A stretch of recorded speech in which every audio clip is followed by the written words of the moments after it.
नमस्कार, मी कविता स्वागत करते तुमच्या सगळ्यांचं माझ्या यूट्यूब चॅनलमध्ये.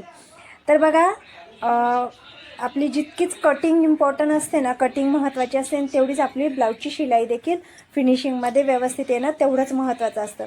तुम्ही बऱ्याचदा ऐकलेलं असेल, कोणी पण आपल्याला म्हणतं की बाई मला मशीन चालवता येते, पण जर मला फक्त कटिंग नाही येत, ब्लाऊजची नाही, तर मला ब्लाऊज मी शिवलं असतं, मला मशीन ही चालवता येते. पण तेवढं सोपं असतं का कटिंग करून दिल्यावर ब्लाऊज शिवणं? तर हे जे आता मी तर 4 टक्स ब्लाऊज घेतला आहे. 4 टक्स ब्लाऊजमध्ये टक्स किती घ्यायचे, ती टक्सची शिलाई कशी मारायची, सर्व गोष्टी ह्या इम्पॉर्टंट असतात. किती टक्स मारायचे, किती अंतरावर ते टक्स घ्यायचे आहे, हे सगळं कटिंग केल्यानंतर आपण बघतो. तर इथं बघा, मी 34 साईजच्या ब्लाऊजची इथं मी एक ड्राफ्टिंग करून घेतले आहे. 8.5 आपला चौथा भाग येतो 34चा, आणि त्याच्यामध्ये 1.5 इंच आपली ही शिलाई मार्जिन. त्यानंतर इथं 4 टक्स मी हे मारून घेतले आहे. आता बघा, पहिला टक्स जो आहे, आता तो सांगा बरं.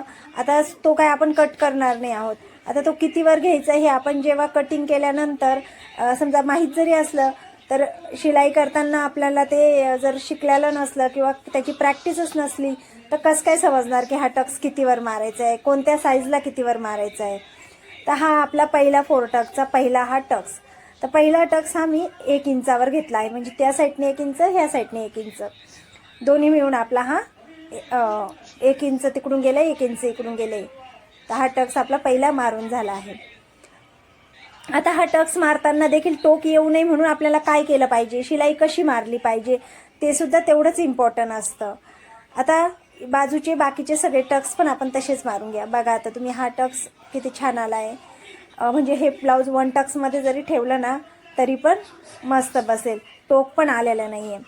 तर आपल्याला अशा प्रकारचे छोट्या छोट्या टिप्स ह्या शिवताना सुद्धा आपल्याला लक्षात ठेवावं लागतात. तर मग हे बघा, आता हे दुसरा टक्स आहे आपला. तर जेव्हा आपण 4 टक्सचे टक्स मारतो ना, त्यावेळेस सुरुवातीला थोडंसं आपल्याला जास्त घ्यायचं आहे, आणि नंतर शिलाई मारत मारत मारत आपल्याला खूप कमी करत यायचं आहे. म्हणजे त्याच्यानी ना ब्लाऊजला जे टोक येतात ना, ते टोक येत नाही. आता शिलाई मारताना आपल्याला डबल शिलाई मारायची, प्रत्येक शिलाई मारताना डबल शिलाई मारायची आहे. तर बघा, ह्या पण छोट्या छोट्या गोष्टी राहतात शिलाई मारताना, ह्या सुद्धा आपल्या लक्षात असल्या पाहिजे.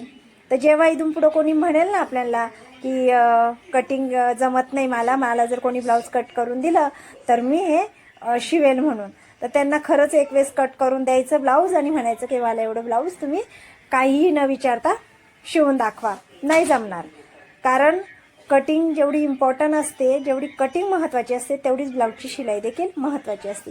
आता हा मुंड्याजवळचा टक्स आहे, हा पण टक्स आपण मारून घ्या. 4 टक्स आपण याला मारून घेऊया. त्यानंतर जेव्हा आपण क्रॉसपट्टी जोडतो ना, तर ती क्रॉसपट्टीसुद्धा जोडणं कशी जोडायची, काय जोडायची, ती सुद्धा महत्त्वाची असते. आयहुक पट्टी कशी जोडायची, हुकाची पट्टी लावताना किती मध्ये दुमटलं पाहिजे, किती इंचाची घेतली पाहिजे, ह्या सर्व गोष्टी आपल्याला शिवतानाच आपल्याला ह्या लक्षात ठेवाव्या लागतात. जेव्हा आपण ब्लाऊज शिवतो ना, तेव्हा भरपूर गोष्टी ह्या आपल्याला म्हणजे छोट्या छोट्या गोष्टी कटिंगसुद्धा करावं लागतात त्यावेळेस. जसं आपल्याला गळ्याला सेप देणं आहे, किंवा आयहुकच्या पट्टीकडून थोडासा कपडा बाहेर आला, तो सेपमध्ये कट करणे. तर ह्या सगळ्या गोष्टी आपल्याला जेव्हा आपण ब्लाऊज शिवतो ना, तेव्हाच आपल्याला. आता बघा, तुम्ही हे 4 टक्सचं ब्लाऊज आहे, किती छान याला पॉप आला आहे बघा. फक्त 34 साईजचं हे ब्लाऊज आहे, पण पॉप बघा किती छान आलेला आहे. जर तुम्ही याला थोडंसं लूज ठेवलं ना, 34च्या ऐवजी जी 1.5 इंचाची शिलाई मार्जिन आपण घेतली, ती जर 1 इंचाचीच ठेवली ना, तर अक्षरशः 36 साईजच्या याला सुद्धा हे ब्लाऊज बसू शकतं. ह्या प्रकारचा हा पप तयार झालेला आहे. तर हे बघा किती छान असा पप आलेला आहे. तर बघा, इथं आता बाहेर आहे बघा, जिथं आयहुकची पट्टी लावायची ना, तिथून आपल्याला कपडा हा सरळ करून घ्यावा लागतो. तो कपडा आपल्याला जेव्हा आपण कटिंग करतो तेव्हा किती परफेक्ट पद्धतीने कटिंग केली, तरी पण जेव्हा आपण टक्स मारतो ना, तर तेव्हा थोडंफार इकडे तिकडे होऊन जातं. तर ते आपल्याला एकदम व्यवस्थित फिनिशिंगमध्ये कट करून घ्यावं लागतं. या छोट्या छोट्या गोष्टी आपल्याला जेव्हा आपण ब्लाऊज शिलाई करतो ना, तेव्हाच आपल्याला त्या लक्षात येतात की शिलाई करताना काय काय प्रॉब्लेम येतात म्हणून. त्याच्यामुळेच जेवढी कटिंग महत्त्वाची तेवढी शिलाई महत्त्वाची. म्हणजे मेजरमेंट घेण्यापासून तर ब्लाऊज फिटिंग करून घालण्यापर्यंत सर्वच गोष्टी ह्या महत्त्वाच्या असतात. त्याच्यामुळे फक्त मला कटिंग आली पाहिजे किंवा मला माप घेता आलं पाहिजे चांगलं, आणि मी एकाच पॅटर्नवरून एक पॅटर्न मला कोणी काढून दिलं तर मी त्याच्यावरच ठेवून सगळे पॅटर्न तयार करून सगळे ब्लाऊज शिवेल असं नसतं. आता बघा, ही खाली जी पट्टी लावायची म्हणजे क्रॉस पट्टीचं ब्लाऊज नाही आहे, त्याच्यामुळे आपण इथं जे कट करतो ना तिरकस आयहुकच्या पट्टीकडून मी तिथे कट नाही करणार आहे. आणि इथं अस्तरची मी डबल पट्टी घेतली आहे. आता हिला आपण खालच्या साईडने इथं जोडून घेऊया.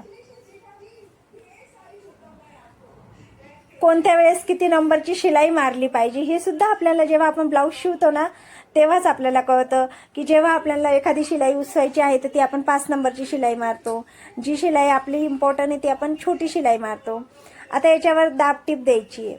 हे बघा, दाबटीप मारून घ्यायची आपल्याला आणि मग ही पट्टी दुमटवायची आहे. डायरेक्ट जर ही पट्टी दुमटवली तर ती शिलाई आपली फिनिशिंगमध्ये नाही दिसत. तर दाबटीप देऊन घ्यायची आहे आणि नंतर आपल्याला ती पट्टी उलटी करायची आहे. हे बघा, दाबटीप देऊन झाली आहे. आता हिला हे बघा, त्याच्यानंतर अगदी कडेला आपल्याला एक टीप मारून घ्यायची आहे. कडेला फिनिशिंगमध्ये पण आपल्याला एक टीप मारून घ्यायची आहे.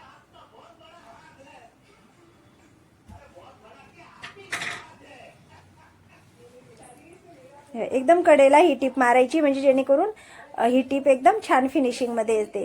तर बघा, ब्लाऊज कटिंग जर करता येत असेल आणि शिलाई करायची आपल्याला वाटतंय की फिनिशिंगमध्ये आपल्या शिलाई यायला पाहिजे, तर सगळ्यात पहिले कपड्यावर आहे ना एक कपडा घ्यायचा आणि त्याच्यावर भरपूर साऱ्या सरळ, थोड्याशा तिरप्या, काही गोल अशी शिलाई आपल्याला मारून बघायची.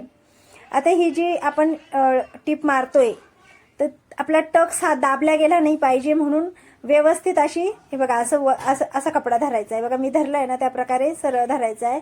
तिथून आपल्याला हे बघा असं दाबून घ्यायचं आहे खाली आणि मग नंतर आपल्याला ही टीप पूर्ण करायची आहे.